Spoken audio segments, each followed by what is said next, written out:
नमस्कार, मैं हूं गीतिका पांडे और आप देख रहे हैं मध्य प्रदेश का number 1 news channel clean news MP.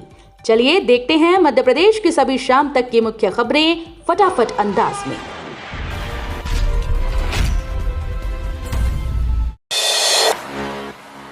करोड़ों लाडली बहनों के लिए खुशखबरी, इस बार 1250 की जगह खाते में आएंगे 1500 रुपए।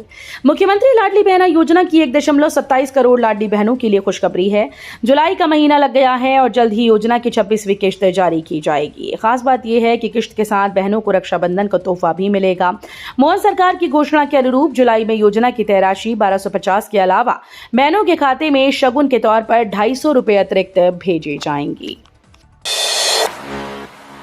भोपाल गैस त्रासदी के 40 साल बाद यूनियन कार्बाइड का 337 टन कचरा जलकर खाक। भोपाल गैस त्रासदी के 40 साल बाद पीथमपुर में यूनियन कार्बाइड कारखाने के 337 टन जहरीले कचरे को जलाकर नष्ट कर दिया गया। इस काम को मध्य प्रदेश सरकार और पर्यावरण विभाग की कड़ी निगरानी में किया गया। इस साल की शुरुआत में 30 टन कचरे को परीक्षण के लिए जलाया गया था और फिर मई से जून तक बाकी 360 टन कचरा पूरी तरह से जला दिया गया। फील्ड अधिकारियों को सेल्फी हाजिरी में मिलेगी ये छूट, शासन ने इस कारण लिया फैसला। मध्य प्रदेश मध्य क्षेत्र विद्युत वितरण कंपनी ने फील्ड में तैनात रहने वाले अधिकारियों की सेल्फी अटेंडेंस को लेकर एक बड़ा और महत्वपूर्ण फैसला लिया। कंपनी ने निर्णय लिया कि अब इन अधिकारियों को दिन में 2 बार नहीं, 1 बार ही सेल्फी अटेंडेंस लगानी होगी। मध्य क्षेत्र विद्युत वितरण कंपनी ने मैदानी अधिकारियों के लिए सेल्फी अटेंडेंस को लेकर महत्वपूर्ण निर्णय लिया। मध्य प्रदेश में 700 से ज्यादा विभिन्न पदों पर निकली है भर्ती। मध्य प्रदेश में सरकारी नौकरी पाने का सुनहरा मौका है। एक तरफ मध्य प्रदेश लोक सेवा आयोग ने खाद्य सुरक्षा अधिकारी के 67 पद और परिवहन विभाग में सब इंस्पेक्टर में 35 रिक्त पदों पर भर्ती निकाली। इच्छुक व योग्य उम्मीदवार आयोग की आधिकारिक वेबसाइट mppsc.mp.gov.in पर जाकर आवेदन कर सकते हैं।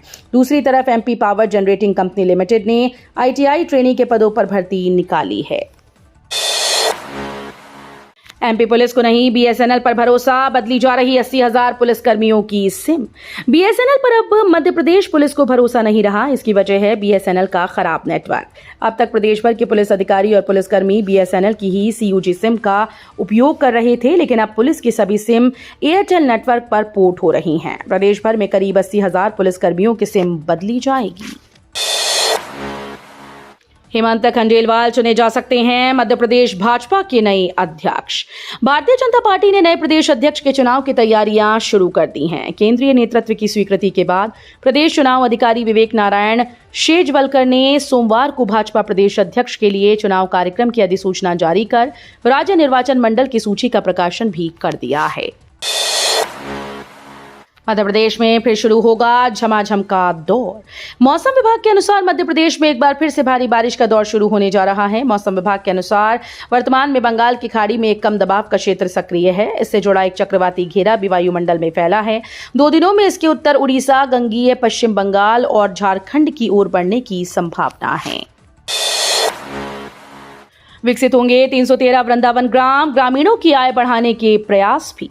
प्रदेश में शहरों के साथ साथ गांवों का भी विकास किया जाएगा। प्रथम चरण में प्रत्येक विकास खंड में एक गांव यानी 313 वृंदावन ग्राम विकसित किए जाएंगे। यहाँ ग्रामीणों की आय में वृद्धि के लिए उन्हें पशुपालन से जोड़ने के साथ औषधीय फसलों की खेती, खाद्य प्रसंस्करण सहित अन्य कार्यों से जोड़ा जाएगा। AI मॉडल और मोबाइल ऐप से स्कूली बच्चों में मायोपिया टेस्ट, एम्स और मैनेट 12,000 बच्चों की करेंगे जांच। कोरोना महामारी के बाद बच्चों में स्क्रीन टाइम बढ़ा है, मैदानों में खेलने का समय घटा है और इसी के साथ मायोपिया की समस्या बढ़ी है। इसी बढ़ते खतरे को देखते हुए एम्स भोपाल और मैनेट भोपाल ने एक AI आधारित अनुसंधान परियोजना की शुरुआत की है, जिसे भारतीय आयुर्विज्ञान अनुसंधान परिषद ने 1.5 करोड़ रुपए की अनुदान राशि दी। एमपी के 75 छात्रों के लिए दोबारा होगी नीट यूजी परीक्षा। इंदौर के 75 स्टूडेंट्स के लिए दोबारा से नीट यूजी की परीक्षा कराई जाएगी। इंदौर हाईकोर्ट ने सोमवार को राष्ट्रीय परीक्षा एजेंसी को दोबारा परीक्षा कराने और जल्दी ही रिजल्ट जारी करने के आदेश दिए। याचिकाकर्ता की रैंक केवल उसके फिर से होने वाली परीक्षा में मिले नंबरों के आधार पर मानी जाएगी। दरअसल 4 मई को परीक्षा के दौरान इंदौर और उज्जैन के कई एग्जाम सेंटर की बिजली गुल हो गई थी। छात्रों ने अदालत से कहा था कि बिजली गुल होने से परीक्षा पर असर पड़ा। तो ये थी शाम तक की मुख्य खबरें। रोजाना ऐसे ही मध्य प्रदेश से अपडेट रहने के लिए क्लीन न्यूज MP को अभी सब्सक्राइब करें और वीडियो को लाइक करना बिल्कुल न भूलें। धन्यवाद।